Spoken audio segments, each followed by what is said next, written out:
जो आप लोगों को बताया जाता है घोटाला घोटाला घोटाला, उस घोटाले में कितना गड़बड़ झाला है। ईडी राजनीतिक दबाव में जबरन झूठा मामला बनाती है। लड़ना है तो सामने सामने लड़ना। आज इस पत्रकार वार्ता के माध्यम से मैं पूरे देश को यह बताना चाहता हूं कि इन्फोर्समेंट डायरेक्टरेट यानी कि ईडी कैसे इन्फोर्सिंग डिक्टेटरशिप बन गया है, कैसे तानाशाही पूर्ण रवैया अपनाए हुए है, इसका एक एक करके आपके सामने आज खुलासा करूंगा। ईडी जो देश की सबसे ताकतवर जांच एजेंसी के रूप में आप सबके सामने प्रस्तुत की जाती है,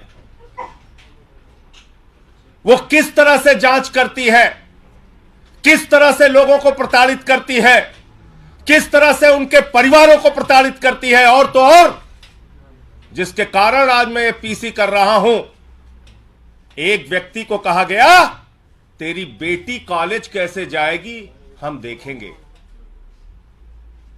बेटी को धमकी, पत्नी को धमकी, बूढ़े मां बाप को धमकी, मारना पीटना प्रताड़ित करना और उसके बाद जबरन बयान लेना। यह मैं नहीं कह रहा हूं, यह न्यायालय के सामने उन लोगों के बयान है जिनसे जबरन मारपीट करके उनके परिवारों को धमकी देकर उनसे बयान लिया गया। और मैं एक एक करके नाम पढ़ रहा हूं। यह पहला नाम है चंदन रेड्डी का। यह चंदन रेड्डी हाई कोर्ट में पिटीशन करते हैं, माननीय उच्च न्यायालय में याचिका दाखिल करके ये बताते हैं कि ईडी ने इनको मारा, इनको पीटा, इनके परिवार को धमकी दी और कहा जैसा हम कहते हैं वैसा लिख, वरना तेरे परिवार का वो अंजाम करेंगे तो कहीं मुंह दिखाने लायक नहीं रहेगा। ये सारी बातें इसने लिखी। और इतना ही नहीं, इस चंदन रेड्डी को इतना पीटा गया, इतना मारा गया, इतना मारा गया कि इसके दोनों कान के पर्दे फट गए। दोनों कान के पर्दे फट गए। मार मार के, प्रताड़ित करके ईडी का जो हिटलर शाही का गैस चैम्बर है, मैं कहूंगा, वहां पर 3rd डिग्री टॉर्चर इस व्यक्ति को देकर जबरन इससे साइन कराया गया। और उसके बाद जब यह व्यक्ति कोर्ट में जाता है तो अपने सारे दुखड़े माननीय न्यायालय के सामने इसने बयान किए।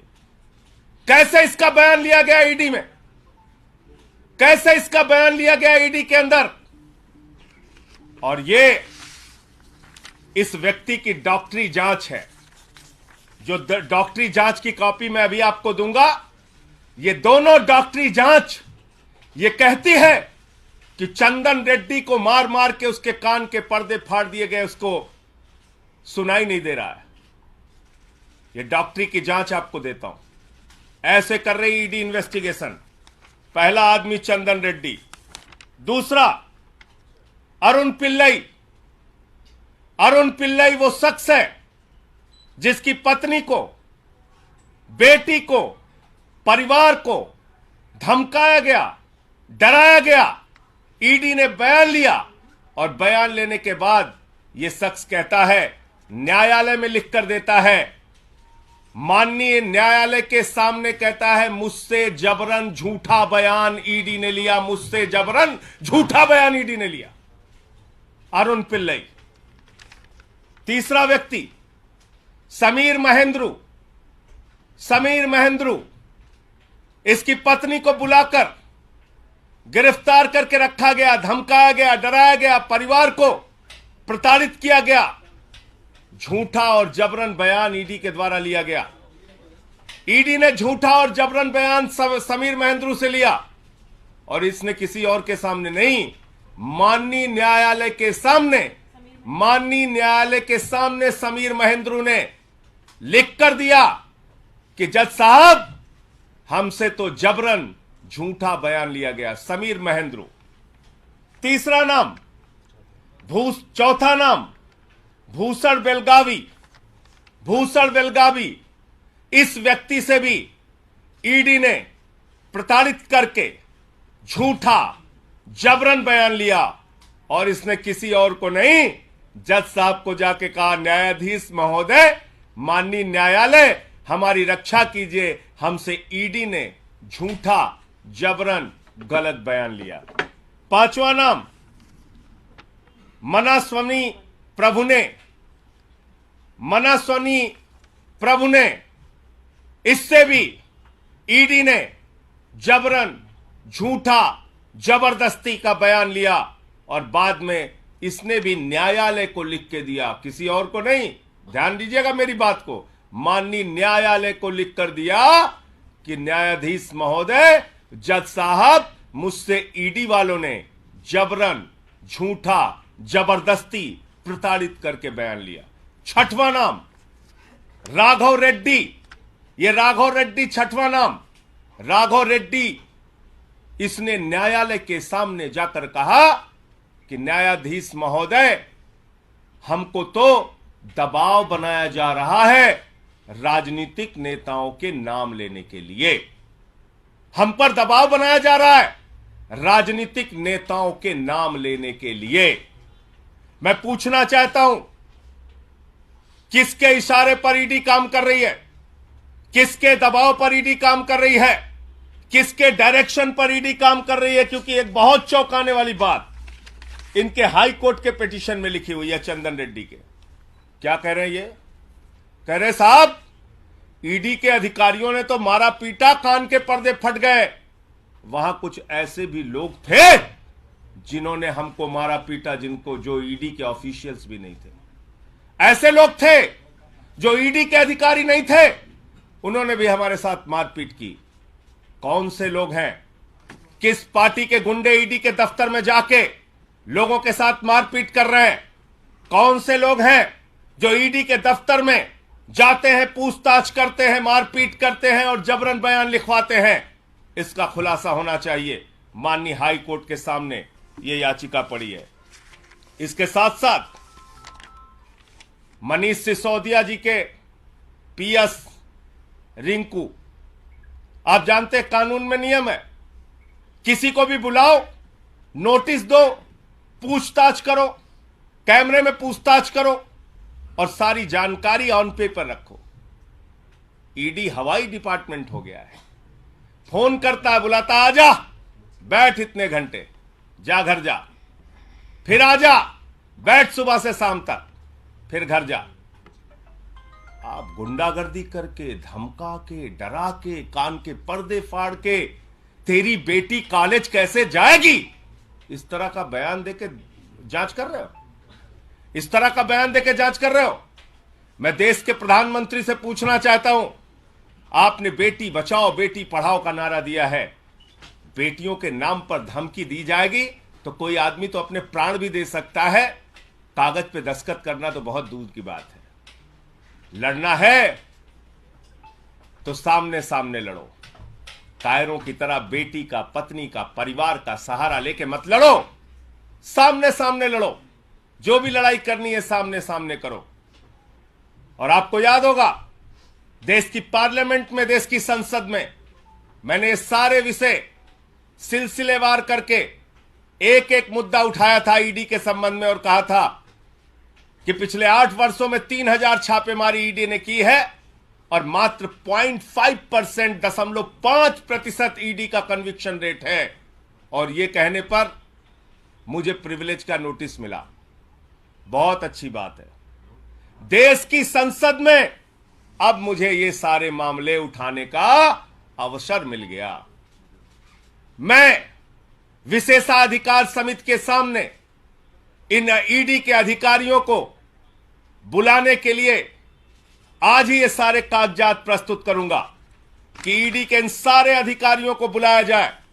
विशेषाधिकार, संसद की विशेषाधिकार समिति के सामने मैंने जो मामला पार्लियामेंट में उठाया था, उन आरोपों को ये सारे कागजात 100%, मैं तो कहूंगा 100% से ज्यादा सिद्ध करते हैं कि ईडी राजनीतिक दबाव में जबरन झूठा मामला बनाती है, सरकारों को बदनाम करती है, सरकारों के ऊपर झूठे आरोप लगाती है। शराब घोटाला जैसी कोई चीज, उसका कोई सिर पांव है ही नहीं। जिन लोगों के जबरन बयान लेकर ईडी ने ये सारे मामले बनाए हैं, वो तो न्यायालय के सामने जाकर कह रहे हैं, हुजूर हमें तो मारा जा रहा है, हमारे तो कान के पर्दे फाड़ दिए जा रहे हैं, हमारे परिवार पे दबाव बनाया जा रहा है, हम पे दबाव बनाया जा रहा है और झूठे बयान लिए जा रहे हैं। बहुत अच्छा है, अब देश की, भारत की संसद की, पार्लियामेंट की विशेषाधिकार समिति के सामने जिसने मुझे नोटिस दिया है, ये सारे विषय और मामले मैं रखूंगा और इन सारे अधिकारियों को वहां बुलाने के लिए बोलूंगा कि इन सबको बुलाया जाए और पूछा जाए कि हाई कोर्ट से लेके और न्यायालयों में जो इनके खिलाफ शिकायतें की गई हैं, उसके तथ्य, उसकी सच्चाई, उसकी हकीकत क्या है। मुझे इतनी बात कहनी थी। आपका कोई मुद्दा हो, कोई बातचीत हो, कोई सवाल हो तो। जिन लोगों ने पिटीशन लगाई है, क्या वो सभी आरोपी जो हैं आबकारी नीति से जुड़े हुए हैं या अन्य मामलों में भी हैं? ये सारे आबकारी नीति के जो बयान लेकर झूठा मामला ईडी खड़ा कर रही है, ये उससे संबंधित है। ये सारे मामले जो आप लोगों को बताया जाता है, घोटाला घोटाला घोटाला, उस घोटाले में कितना गड़बड़ झाला है, ये सारे बयान इस बात को साबित करते हैं। ये सारे बयान, ये सारी मेडिकल रिपोर्ट, ये हाई कोर्ट की याचिकाएं इस बात को साबित करती है कि घोटाला जैसी कोई बात नहीं। दरअसल गन पॉइंट पे, कान के ऊपर कनपट्टी पे बंदूक लगाकर ईडी, हिटलर के गैस चैम्बर में पूछताछ करके ईडी, ये सारा कुछ मामला झूठा और बेबुनियाद बना रहा है।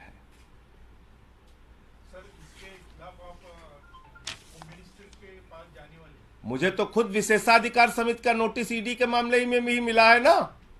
मुझसे तो भारत की संसद ने पूछा है कि भैया बताओ ईडी कैसे गलत काम करती है, तो ये सारे मामले में विशेषाधिकार समिति के सामने रखूंगा, पार्लियामेंट में रखूं। पार्लियामेंट तो सुप्रीम कोर्ट से भी बड़ी है। अब इन अधिकारियों को वहां बुलाया जाए और इनसे पूछा जाए कि कान के पर्दे कैसे फाड़ रहे हैं, कैसे कह रहे हैं कि तेरी बेटी कॉलेज नहीं जाने पाएगी। ये बोल सकता है कोई ईडी का दफ्तर, कोई ऑफिसर, कोई अधिकारी? ईडी के दफ्तर में कैसे बिना नोटिस के किसी को बुलाया जाता है? ईडी के दफ्तर में कैसे ईडी के अधिकारियों के बगैर कोई व्यक्ति पहुंच के मारपीट कर रहा है? ये छोटे आरोप है क्या? और ये हाई कोर्ट की याचिका है और ये डॉक्टरों की मेडिकल रिपोर्ट है चंदन रेड्डी के मामले में। ये सारे कागजात मैं भी आपको उपलब्ध करा दे रहा हूं, और किसी का कोई प्रश्न हो तो पूछ सकता है। आपको लगता है कि मनीष सिसोदिया के मामले में भी इस तरीके की हरकतें ईडी कर सकती है जिस तरह का आरोप आप लगा रहे हैं? भैया ये आबकारी से जुड़ा ये मामला है। मनीष सिसोदिया के साथ भी ऐसा कुछ उन पर भी दबाव बनाया जा सकता है क्या? किसी का नाम लेने के लिए? देखिए सबके ऊपर अरे भाई, मैंने तो आपको बताया ना, कान के पर्दे फाड़ रहे हैं, मार रहे हैं, पीट रहे हैं, 3rd डिग्री टार्चर दे रहे हैं, तो मनीष सिसोदिया को भी ऐसे टार्चर कर सकते हैं, बाकी लोगों को भी ऐसे टार्चर कर सकते हैं, मार पीट सकते हैं, क्यों नहीं कर सकते? संजय जी, दबाव क्या सबके साथ कर रहे हैं, दबाव बनाया जा रहा है। मैं फिर से दोहरा दे रहा हूं आपको सुनना। मनीष सिसोदिया का नाम लेने के लिए भी दबाव बनाया गया, और ये जितने आरोपी हैं जिन्होंने ये इसमें साफ साफ लिखा हुआ है इस चंदन रेड्डी की याचिका में कि मेरे ऊपर मारपीट करके, कान का पर्दा फाड़ के, परिवार को धमकी देकर ऐसे कागजात पे दस्तखत कराए गए, ऐसे कागजात पे हस्ताक्षर कराए गए जिनके बारे में मुझे कोई जानकारी नहीं। राघव रेड्डी ने कहा है कि मुझसे राजनीतिक नेताओं का नाम लेने का दबाव बनाया जा रहा है। राजनीतिक नेता कौन है, सारे लोग जानते हैं। संजय जी, सवाल ये है कि जिस तरीके से भाजपा के कुछ नेता मुख्यमंत्री का नाम ले रहे हैं, तो क्या आपको शंका है कि मनीष सिसोदिया पर भी ऐसा दबाव बनाया जाएगा मुख्यमंत्री का नाम लेने के लिए? देखिए, ये प्रमाण इस बात को कहते हैं कि ईडी की पूरी इन्वेस्टिगेशन ईडी की पूरी जांच कूड़ेदान में डाल देनी चाहिए। ये सारे आरोप, ये सारे कागजात, न्यायालय के सामने इनके द्वारा दिया गया आवेदन, इनकी याचिकाएं चिल्ला चिल्ला के ये कह रही हैं कि ईडी झूठा, फर्जी, बेबुनियाद मुकदमा दिल्ली सरकार को बदनाम करने के लिए, केजरीवाल जी को और आम आदमी पार्टी को बदनाम करने के लिए बना रही है। ये सारे कागजात चिल्ला चिल्ला के कह रहे हैं। धन्यवाद।